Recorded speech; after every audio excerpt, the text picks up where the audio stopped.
If you want to reduce your open source risk, you got to get with my friends Sonatype. They are a software supply chain security platform that is trusted by over 15 million developers to help them secure their open source libraries with confidence. So go over to sonotype.com to visit my friends and learn more about how Sonatype can help you secure your open source vulnerabilities.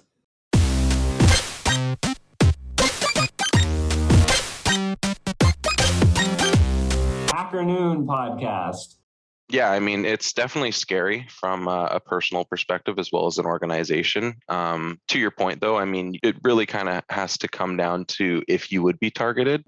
But you never know when you're going to be targeted. So I think the implications from just the general public is it's not necessarily, I wouldn't say it's a bad thing or a good thing. I think that any sort of awareness around something like this is a lot more positive than not, because if you know that something can happen, you most likely are going to be more prepared for it to happen. And I think preparation is the key first and foremost. So what was it must have been hard. What was the transition period like for organizations when they were going between like that, like I want to say old school thought process of like all of my employees definitely always work from the office to all of a sudden like, oh, no one can anymore? Yeah, that's actually a really good question, especially from a CISO standpoint, because obviously a CISO's job is to ensure obviously the organization's protected from a security standpoint, but also majority of their job is to make sure that the organization can continuously make money, right? Give you some insight on what where or why an attacker would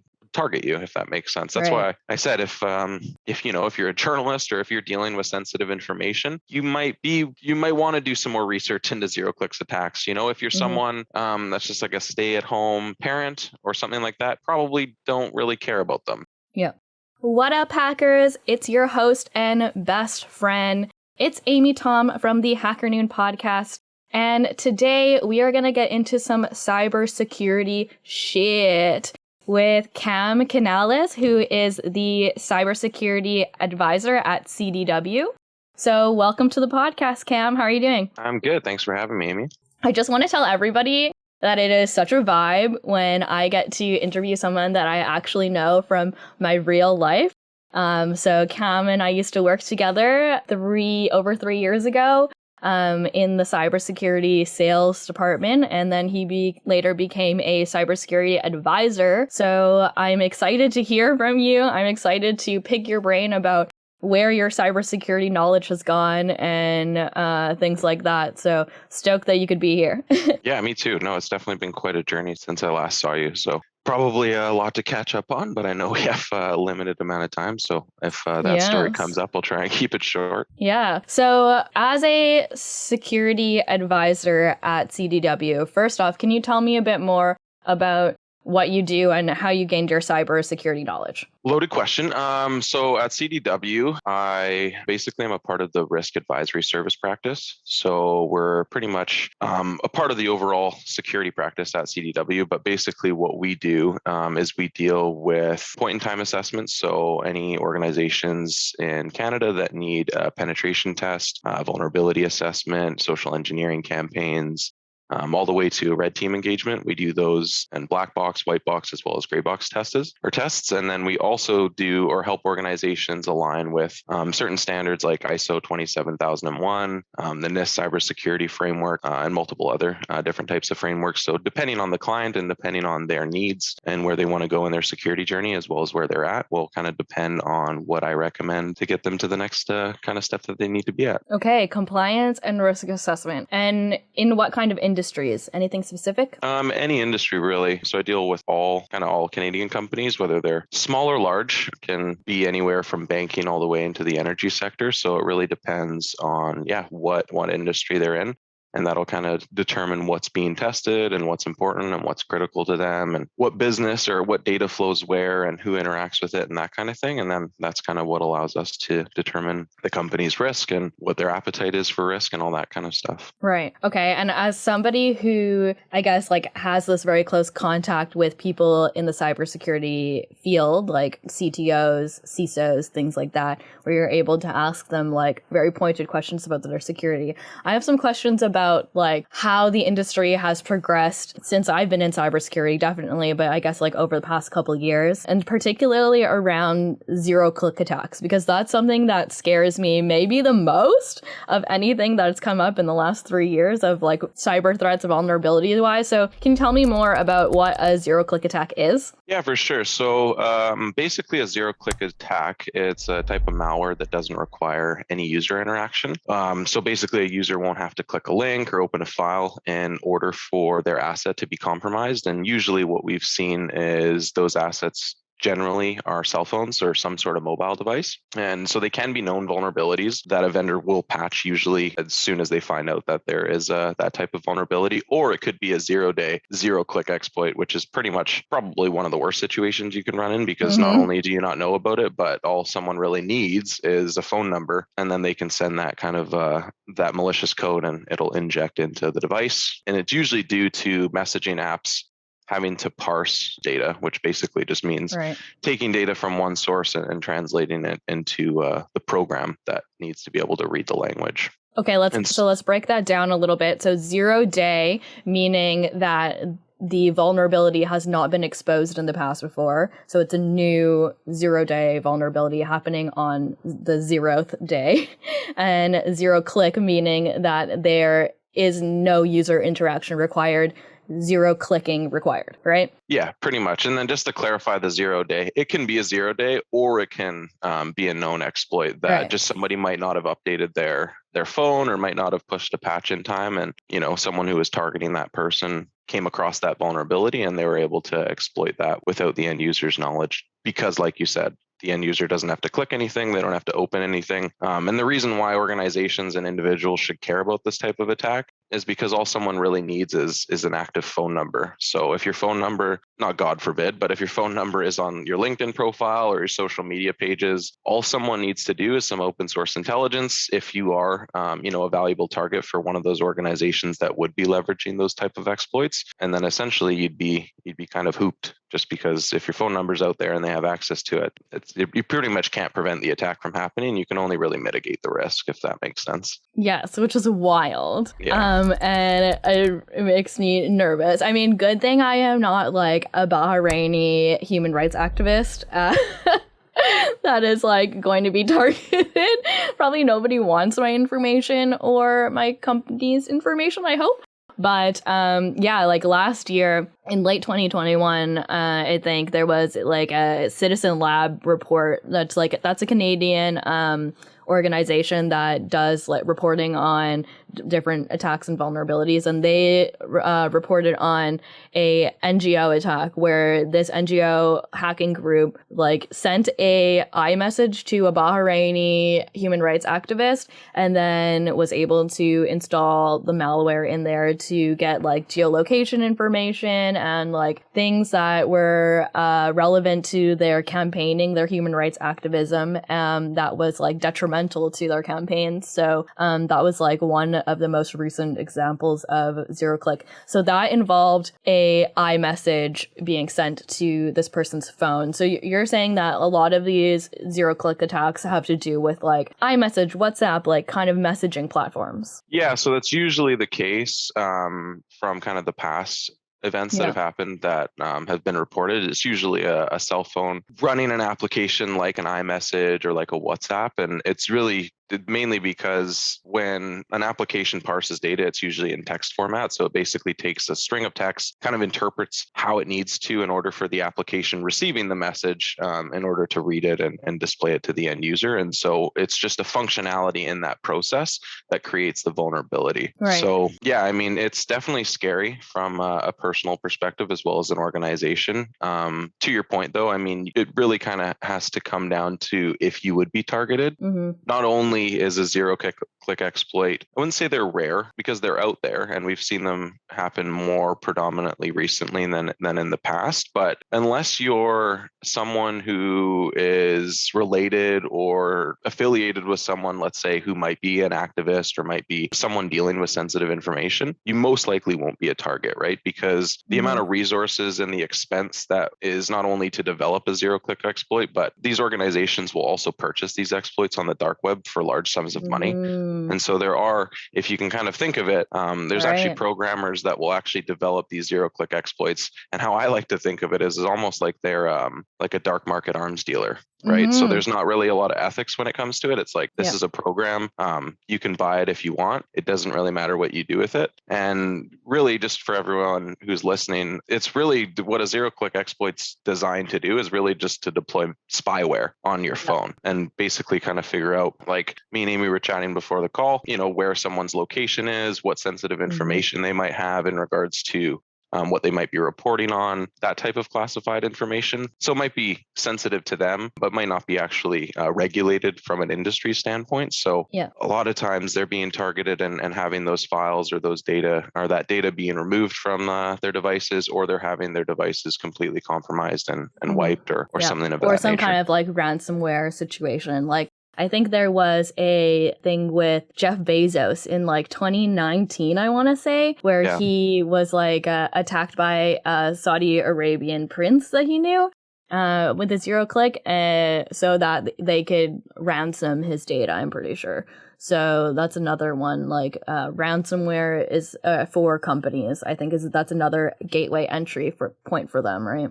Yeah, there's a lot of ransomware as a service offerings on the dark web based on different groups that'll offer it. But yeah, no, that's definitely one of the attacks that came up. Yeah, in the past was, I believe that's actually one of the first ones I had ever read about. Just was, the Saudi prince, I think, had some sort of physical affiliation and a meeting of some sort. I probably am speaking on it incorrectly, but yeah, they had some sort of affiliation with Jeff Bezos, and they were able to basically hack his phone and kind of understand how his life was operating and everything like that.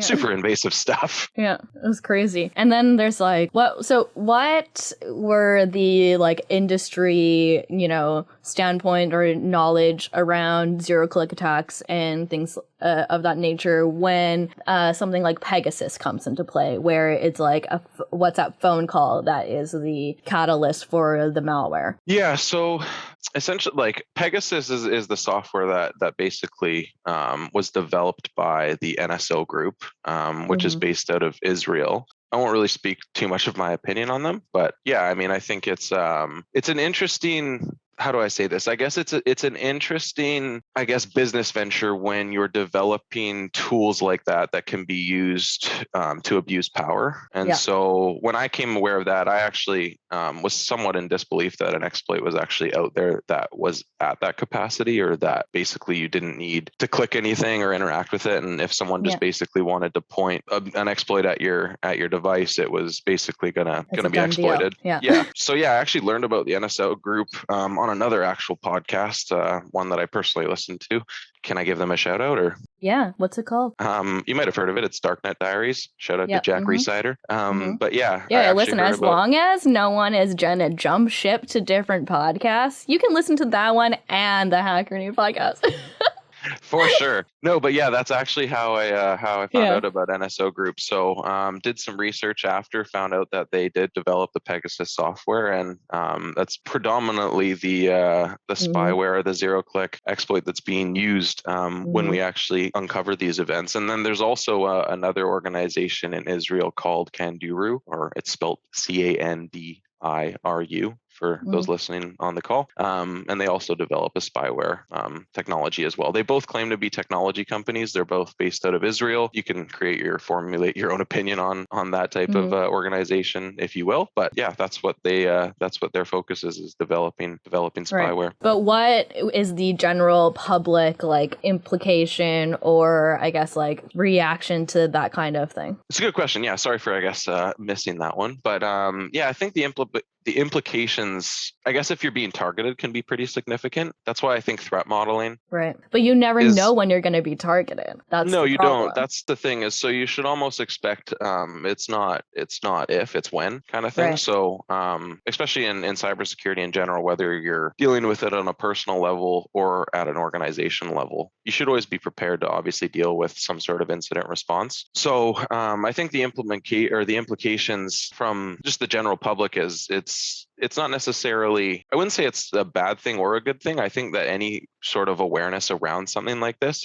is a lot more positive than not, because if you know that something can happen, you most likely are going to be more prepared for it to happen. And I think preparation is the key first and foremost. So some best practices people could take just to kind of mitigate the risk if that were to happen to them was like if you are, for example, dealing with sensitive information or sensitive data in your job, one, I would recommend regularly backing up that data, hopefully to an offline source. So if you have a work computer, for example, and there's sensitive data on the hard drive, maybe buy an external hard drive and back the data up to that and air gap that hard drive so it's not actively connected to some sort of network.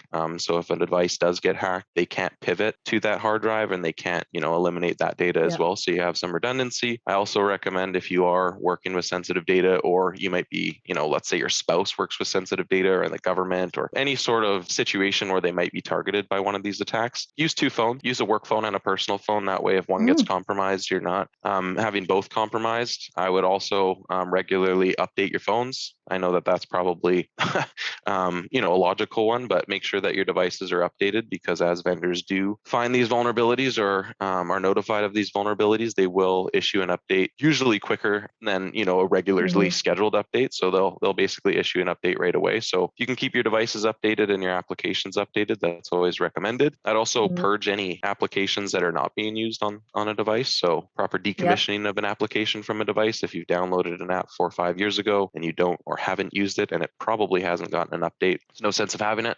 So why run a service or why use an application if you're not going to be using it? I would also recommend using multi-factor authentication when needed, or where you can when dealing with sensitive information. So if you're dealing with banking websites or any sort of, of those of that nature, I recommend doing two-factor authentication. That way, if you are breached and someone tries to log into one of your websites or one of your accounts, you can at least have some redundancy there. And then I also recommend using a password manager. So if someone does get on your phone, you're at least not going to be using one password for every single account. And I know that's usually the case when speaking to my family and friends, and just it's a common practice.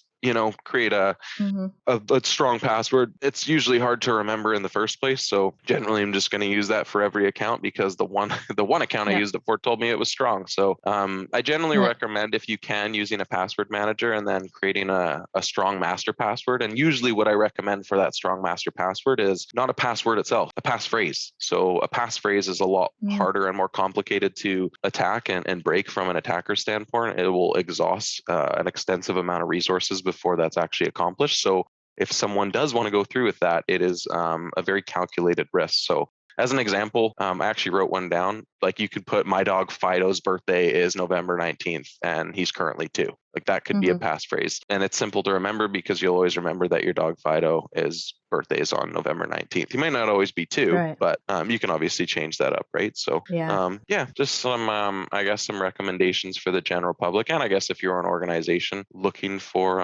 any, mitigations that you can. Okay. Yeah, actually, so those seem like a very individualized recommendation. So what are the recommendations for organizations that want to protect their devices and their data in general? And also, is there anything that they can do about zero-click attacks? Organizations can take those best practices as well and put them in policy form, more so, right? So, obviously documented policies are always kind of first and foremost with an information security management program, but actually making sure that those policies are enforced and operating in production is kind of, another challenge that organizations are obviously dealt with. But from a policy standpoint, those can be kind of implemented pretty easily. But I would always recommend, obviously, with any organization, from just a secure design principle, would be defense in depth. Obviously, the more layered security approach that you take within the enterprise, the better off you're going to be. I know it's a little bit more challenging now with a distributed workforce with COVID. So obviously there's that layer of complexity, but there's nothing that you can really do to stop the attacks from happening.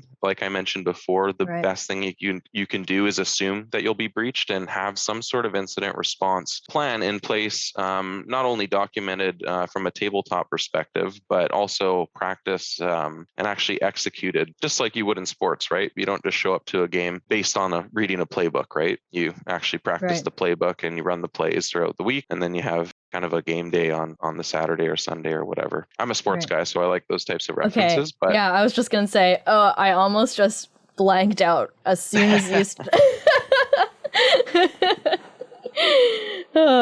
Okay, cool. So, actually, yeah, I want to ask you more about the different like vulnerabilities, I guess, that have come up with the bring your own device and work from home policies that have been in place for the past 2 years, or coming up into hybrid work and stuff like that. So what are some of the things that CISOs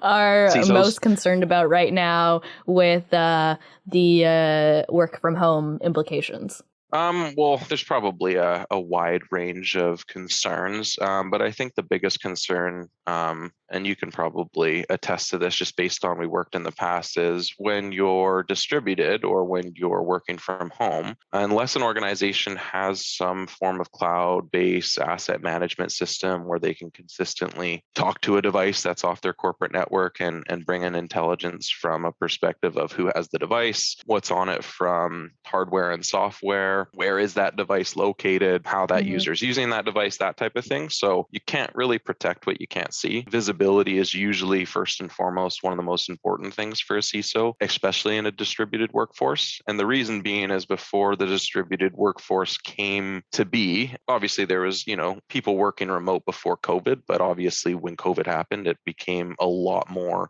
popular. And then transitioning back, I think a lot of people, like you mentioned, are going to stay hybrid. So the kind of the main thing was just making sure that when someone was working remotely, they were able to actually get visibility into those devices, because you can't protect what you can't see. Right. So yeah, I think with BYOD, with people especially starting remotely, that can be a challenge as well. They, for example, weren't exposed to the company culture from a security perspective, so they might not actually have that security acumen as a forefront thought as an employee to make sure that they're not clicking links and that kind of thing. That's why I think security awareness training is almost more important now than ever, just because if you haven't even been able to connect with your employees in person because they've started remotely and they never come in, I think being able to bring awareness of, I guess, the risks with working from home are a lot more important now than they've ever been, because a lot of CISOs are relying on user awareness first and foremost, and then obviously their controls and their programs second.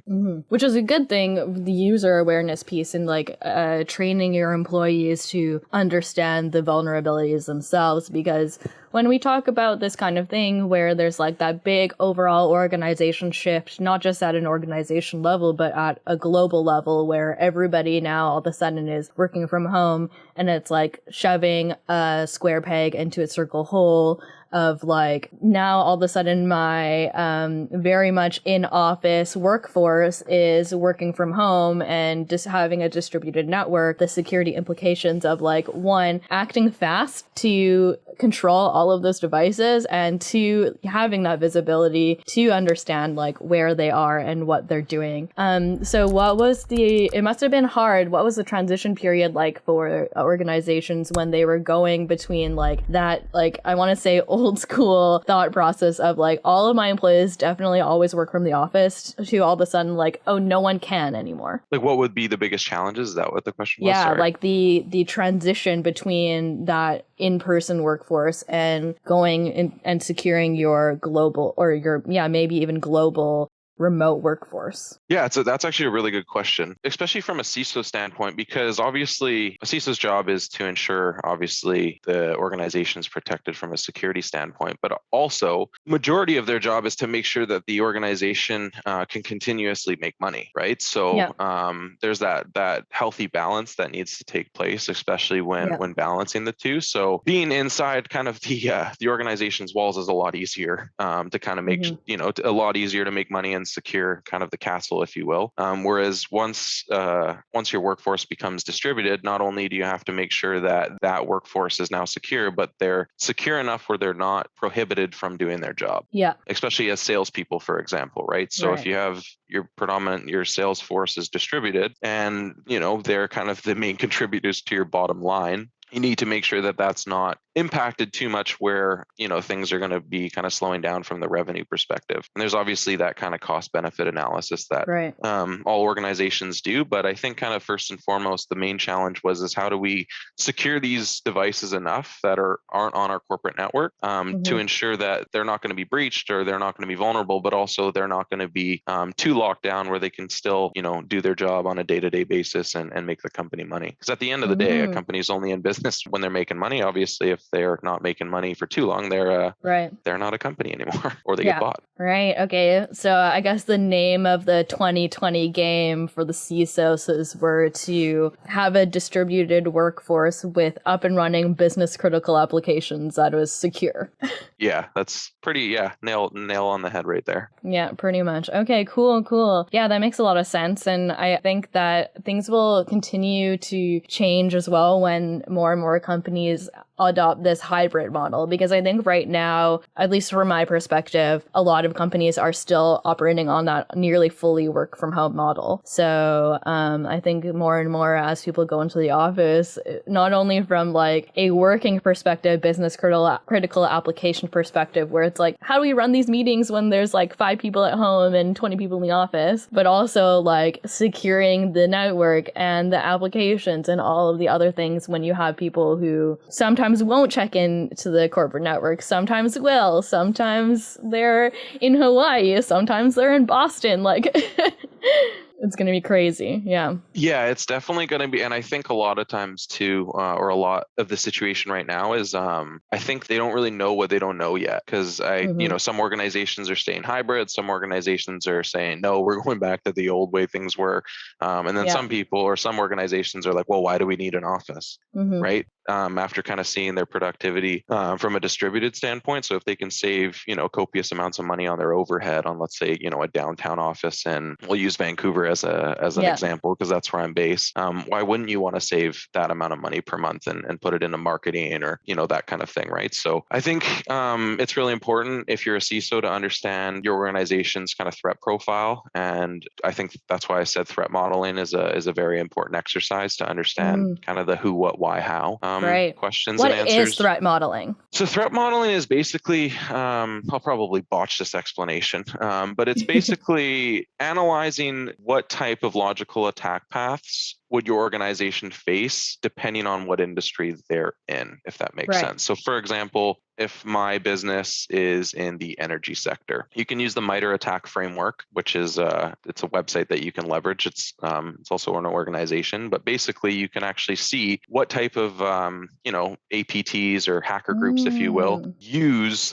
different types of techniques and tactics to breach or attack the energy space. And so you can kind of figure out based on what industry you're in, what type of data you deal with, how your network's segmented, those types of situations, you can kind of gauge what your overall kind of threat profile would look like from an attacker's perspective. And you can do that at a holistic level. Like going into a store and then being like, which apocalypse kit do I need? The zombie apocalypse kit, the vampire apocalypse kit, like everything that they need to prepare for like the hacks and the disasters.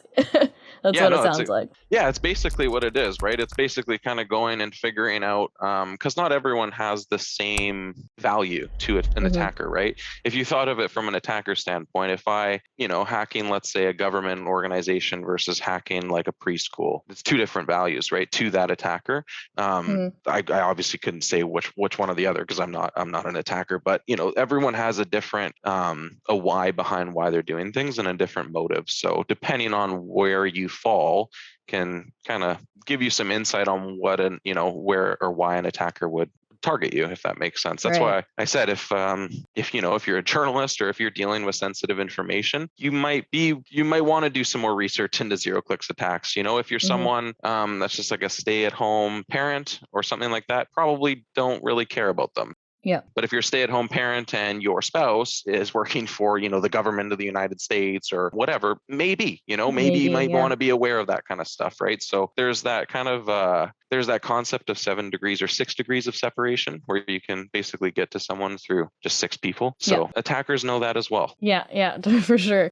Okay, Right. so aside from threat modeling, what would be your number one piece of advice for businesses to secure their network? To secure their network. I mean, have Or, an just information secure their data and their devices, I guess. we'll have an information security management program first and foremost.